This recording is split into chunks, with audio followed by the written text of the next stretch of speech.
जय श्री राधे। इस वक्त जिन्हें आप तस्वीर में देख रहे हैं वो कृष्ण के परम भक्त और श्री प्रभुपाद जी के शिष्य बॉब कोहेन हैं। सबसे पहले इनके बारे में थोड़ा सा जान लेते हैं कि कैसे श्री प्रभुपाद जी से पहली बार मिले। उसके बाद जानेंगे कि किस प्रकार से आध्यात्मिक, वैज्ञानिक और शैक्षिक रूप से लगातार कृष्ण के बारे में प्रश्न करते गए और श्री प्रभुपाद जी व्यक्तिगत ढंग से तर्क सम्मत, संतोषजनक और आश्चर्यजनक ढंग से महाभागवत द्वारा स्पष्ट उत्तर देते गए। ये प्रश्न उत्तर का कॉम्बिनेशन हमारे, आपके, हम सभी के जीवन के उत्थान के लिए धैर्यपूर्वक सुनना और समझना चाहिए। तो आप जरूर इस वीडियो के अंत तक बने रहें, क्योंकि ये प्रश्न सिर्फ बॉब के प्रश्न नहीं है, ये प्रश्न हमारे प्रश्न और आपके प्रश्न है और हमारे संतोष के लिए ये उत्तर दिया जा रहा है। बॉब कोहेन केमिस्ट्री में BS की उपाधि के साथ ग्रेजुएशन किए हैं और साइंस के टीचर के रूप में भारत आए। इससे पहले 1968 के अंत में पहली बार न्यूयॉर्क के ग्रीन बीच के गांव में एक कीर्तन सुनाई दिया इन्हें, हरे कृष्णा कृष्णा कृष्णा हरे हरे, हरे रामा रामा रामा हरे हरे। ये कीर्तन जब बॉब ने सुना तो मन में बड़ा शांति का अनुभव किया। तभी से कृष्ण के बारे में जानने की उत्सुकता हुई और जब वे भारत पहुंचे तो श्री प्रभुपाद जी के दर्शन करने का अवसर इनको मिला। बॉब कहते हैं कि जब वो पहुंचे तो वे एक छोटी सी कुटिया में रह रहे थे जो आधी ईंटों से बनी थी और आधी फूस से ढकी हुई थी। उन्होंने मुझे बैठने के लिए कहा और पूछा, आप कैसे हैं और क्या आपको कुछ पूछना है? बॉब को भक्तों ने पहले ही समझा दिया था कि श्री प्रभुपाद जी उनके प्रश्नों का उत्तर दे सकेंगे। मैं भी उनका प्रशंसक था और आदर करता था। फिर बॉब ने पहला प्रश्न एकदम बेसिक लेवल से पूछना शुरू किया कि कृष्ण नाम का अर्थ क्या होता है। इस पर जवाब में श्री प्रभुपाद जी कहते हैं कि कृष्ण नाम का अर्थ होता है सर्वाकर्षक, मतलब सभी को अपनी ओर आकर्षित करने वाला सर्वाकर्षक कहलाता है। अगर भगवान आकर्षक नहीं होंगे तो फिर भगवान कैसे होंगे? मनुष्य तभी महत्वपूर्ण होता है जब वो आकर्षक प्रतीत होता है। इसलिए भगवान सभी को अपनी ओर आकर्षित करने वाले हैं, इसीलिए वो सर्वाकर्षक हुए और कृष्ण नाम का अर्थ सर्वाकर्षक। अतः यदि भगवान का कोई नाम हो सकता है तो वो कृष्ण हो सकता है। इस पर झट से बॉब ने पूछ दिया, किंतु केवल कृष्ण नाम ही क्यों? प्रभुपाद जी बोलते हैं क्योंकि वो सर्वाकर्षक है। कृष्ण का अर्थ ही सर्वाकर्षक है। जैसे अगर मैं आपको आकर्षित लग रहा हूँ तो मैं आपके लिए आकर्षक हुआ, परंतु ये जरूरी नहीं है कि मैं सभी के लिए आकर्षक हूँ। परंतु कृष्ण नाम में वो प्रादुर्भाव है, कृष्ण में वो महत्ता है कि वो सभी को अपनी ओर आकर्षित कर लेते हैं, चाहे वो जीव जंतु, जल इत्यादि, हवा सब हो। यहाँ तक कि कोई दुष्ट भी हो तो भी कृष्ण अपनी ओर उसको आकर्षित कर लेते हैं। ये जवाब सुनकर के बॉब को बड़ा आश्चर्य हुआ कि दुष्ट को भी आकर्षित कर लेते हैं। उन्होंने झट से पूछा कि दुष्ट को आकर्षित कैसे कर लेते हैं? इस पर जवाब में प्रभुपाद जी हंसते हुए बोलते हैं, अरे हाँ, वो सबसे बड़े महान दुष्ट भी हैं, क्योंकि वे सदैव गोपियों को सताते थे। वहाँ सभी आश्चर्य हो गए। सताते थे मतलब कैसे? फिर हल्की सी हंसी लेकर के श्री प्रभुपाद जी बोलते हैं कि जब राधा रानी बाहर जाती थी तो कृष्ण उन पर धावा बोल देते थे देख करके और उनको छेड़ने लगते थे, जिसमें राधा रानी को भी अच्छा लगता था। कृष्ण उनका चुम्बन ले लेते थे और हंसते थे, इससे राधा रानी भी प्रसन्न हो जाती थी। किंतु ऊपर से कृष्ण महानतम दुष्ट भी थे। यदि कृष्ण में दुष्टता न होती तो जगत में दुष्टता का अस्तित्व किस प्रकार से संभव होता? ईश्वर संबंधित हमारा सूत्र यही है कि वे प्रत्येक वस्तु के स्रोत हैं। जब तक कृष्ण में दुष्टता न हो तब तक वे प्रकाशित कैसे हो सकते हैं? क्योंकि वे प्रत्येक वस्तु के उद्गम हैं।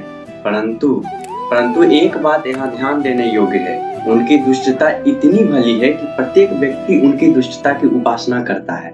अतः जब वे दुष्ट बनते हैं वह भी उत्तम है, उनकी दुष्टता उत्तम है, किसी और की दुष्टता उत्तम नहीं है। पर ध्यान दीजिएगा कि जब कृष्ण इसका आचरण करते हैं तो वह दुष्टता भी उत्तम हो जाती है, क्योंकि वो पूर्ण रूपेण उत्तम है। इस तथ्य को आपको समझना चाहिए।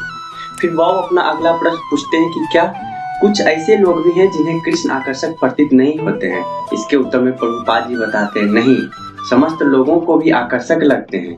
कौन आकर्षित नहीं होता है? एक उदाहरण तो दीजिए जो कि कृष्ण से आकर्षित नहीं है, कृष्ण नाम से आकर्षित नहीं है। या तो वो कृष्ण के बारे में जान नहीं रहा है या फिर वो कृष्ण को जानने की चेष्टा नहीं कर रहा है, इसलिए उसे कृष्ण आकर्षक नहीं लग सकते हैं। परंतु कृष्ण नाम का अर्थ इतना जबरदस्त है कि कोई भी व्यक्ति उनकी ओर आकर्षित हो सकता है।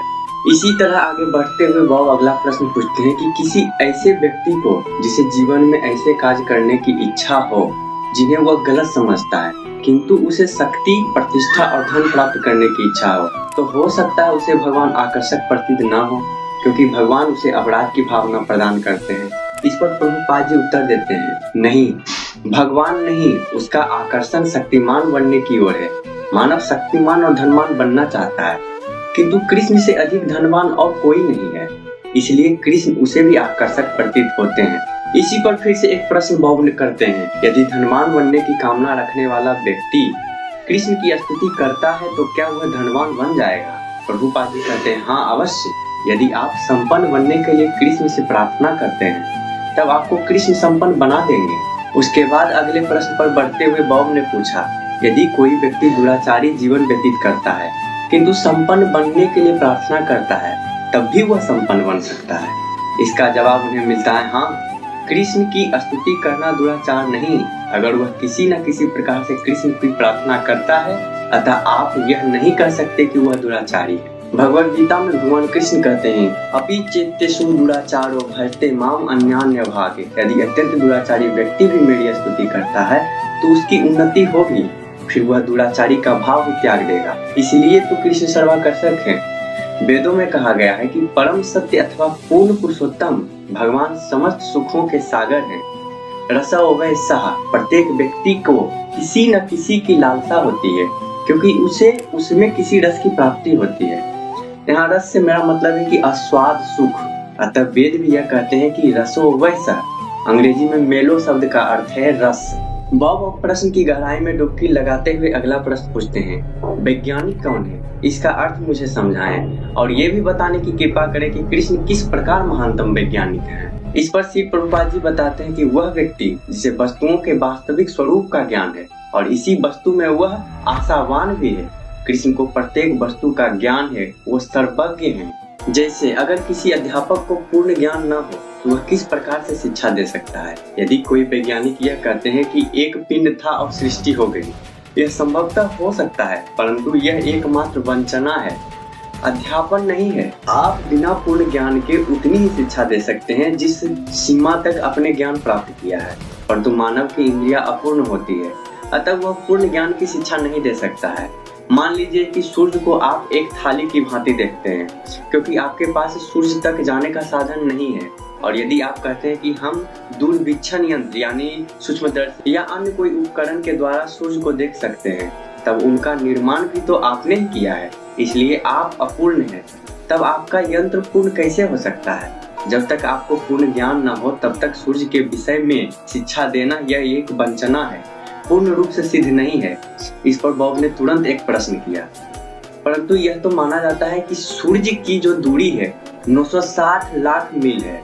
तब इस पर जवाब देते हुए प्रभुपाद जी बोलते हैं, जैसे ही आप माना जाता है कहते हैं, वह वैज्ञानिक तथ्य नहीं रहता। अब यहाँ आपके मन में ये विचार उठ सकता है कि क्या सभी विज्ञान अवैज्ञानिक है? तो हाँ, ये अपूर्ण शिक्षा है। जैसे कि चंद्रमा के विषय में इतना अधिक प्रचार हो रहा है, क्या आपके विचार में चंद्रमा का ज्ञान पूर्ण है? नहीं। एक वैज्ञानिक को उसकी क्षमता से जितनी जानकारी मिलती है उसी के सीमा के तहत वो अपना कार्य करते हैं और आगे की जानकारी इकट्ठा करने का प्रयत्न करते हैं।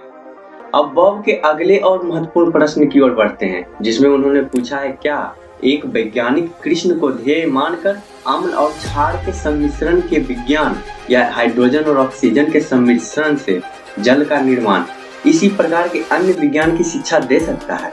इस पर प्रभुपाद जी जवाब में बोलते हैं, मैंने एक रसायन शास्त्री से यही पूछा कि हाइड्रोजन और ऑक्सीजन मिलाने से जल बनता है, तो अटलांटिक महासागर और प्रशांत महासागर में एक विशाल परिमाप में जल है, उसके लिए तो रसायनों की बहुत सारी मात्रा की आवश्यकता होगी, तो इसकी आपूर्ति किसने की? कोई तो जरूर इसकी आपूर्ति किया होगा। उसी तरह से अनेकों प्रकार के बुलबुले हैं, इसमें कौन बना रहा है? अम्ल और क्षार की आपूर्ति कौन कर रहा है? अब जैसे ये समझिए कि जब तक आपके पास हाइड्रोजन और ऑक्सीजन न हो आप जल की रचना नहीं कर सकते हैं। अतः न केवल अटलांटिक और प्रशांत महासागर की बात है, बल्कि करोड़ों ग्रह, करोड़ों महासागर हैं जिसके बारे में हम सबको पूर्ण जानकारी भी नहीं है। इन सभी के हाइड्रोजन और ऑक्सीजन से जल की रचना किसने की? किसी ने तो अवश्य की होगी, नहीं तो ये सब अस्तित्व में कैसे आता है? यही विज्ञान है। इसी तरह से शिक्षा देनी चाहिए। अगर यह वीडियो अच्छी लगी हो तो कमेंट बॉक्स में जय श्री राधे जरूर लिखें। मिलते हैं नेक्स्ट वीडियो में फिर इसी तरह के किसी अच्छे टॉपिक के साथ। तब तक के लिए धन्यवाद।